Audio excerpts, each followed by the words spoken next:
What's up everybody, it's Robin Gaming here. So this was in the news quite a bit today. If you follow gaming news, you probably heard about it already. Is that there was quite a big channel called Scirocco, I think, with 500,000 subscribers.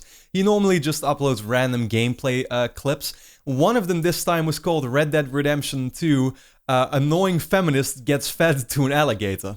Based on that title, I don't think I need to explain to you what it was about, but he did a stupid thing in a video game.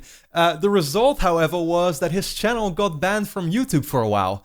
That is, until finally people took notice and started to stand up against YouTube. I saw people like Keemstar literally making videos how it was unacceptable behavior, and because of that, YouTube quickly took everything back, apologized, and said we should not have banned this channel. It should have simply been age restricted, but you know, you look at this could have simply gone wrong had people not stood up against it, right? What if this would have affected a small channel out there with no real fan base or something? Yeah, these things simply happen right now more and more. It's something that it really worries me and that I see more and more common, is that platforms like YouTube and Twitter really like to give in to the small minority that's extremely loud and finds everything offensive.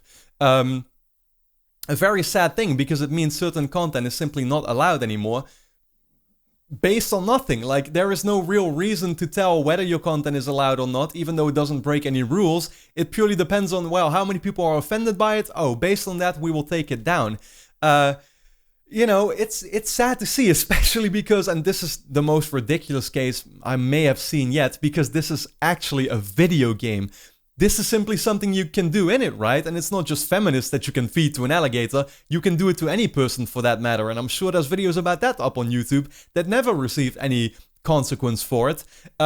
What about the hundreds of people that you kill in Red Dead Redemption 2? What about the animals that you hunt down and skin in the game? Is that bad as well? Should your channel be banned for that? I'm pretty sure it shouldn't. I think we as gamers can all agree none of the actions that we do in a video game should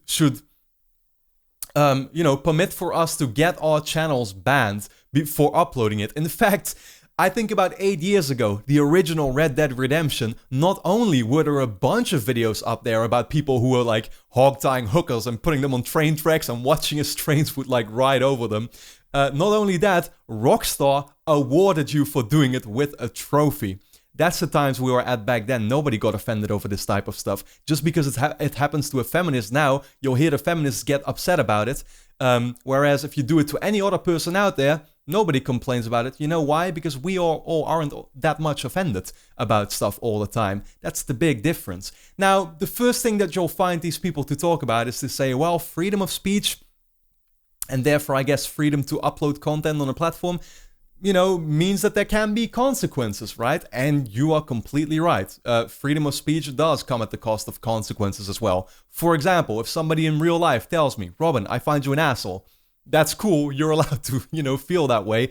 I'm not really going to go talk to you, right? I think that's a natural consequence of that type of behavior. For that matter, you can compare it to the gaming industry. Battlefield 5, earlier this year, a lot of people didn't like that original trailer. And what did they say? I'm gonna boycott the game. What did EA say? And I applaud them for it because they were right. Don't like it, don't buy it. That's the type of consequences we're talking about, is that gamers will then simply say, well, I will support or not support this product based on the decisions that you make. Look at Battlefront 2 last year. Microtransactions got to a point where it was so ridiculous, where stuff that you normally take for granted with your $60 purchase was now locked behind a paywall. Gamers said, screw this, I'm not supporting this. And what happened? The game sold significantly less. EA learned their lessons, and you already see right now that, you know, season passes and those things, they've really, you know, down-tuned all that type of stuff. So those are the consequences that came out of it.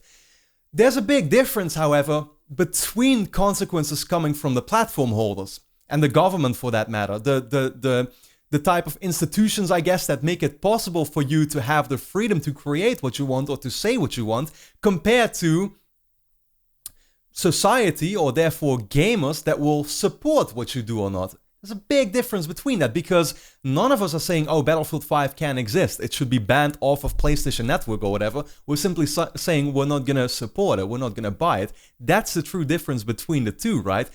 For that same matter, you know, I can kind of like apply this to a different situation.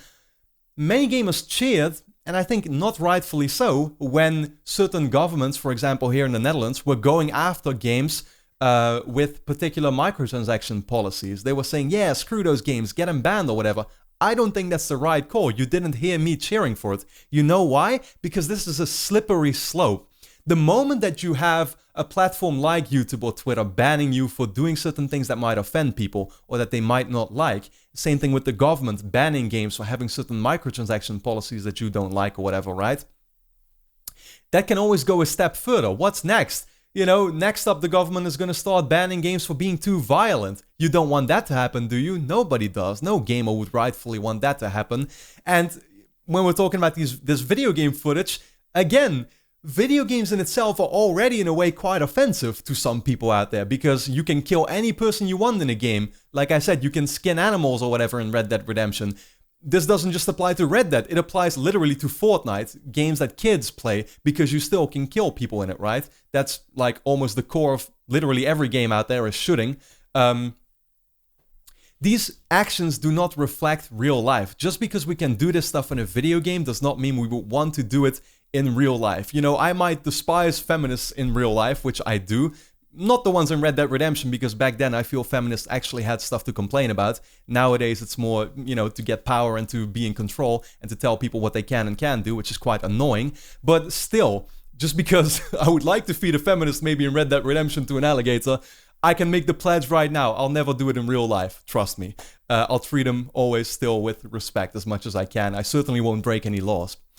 Like I said, there's a huge difference between breaking actual laws and getting banned for stuff based on people's feelings. That's exactly what happened here. We should never get banned from a platform for simply uploading an action that we perform in a video game. It makes no sense. It's ridiculous. But let me know how you feel about that in the comments. Yeah, I'd like to thank you a lot for watching, and I hope to see you again next time.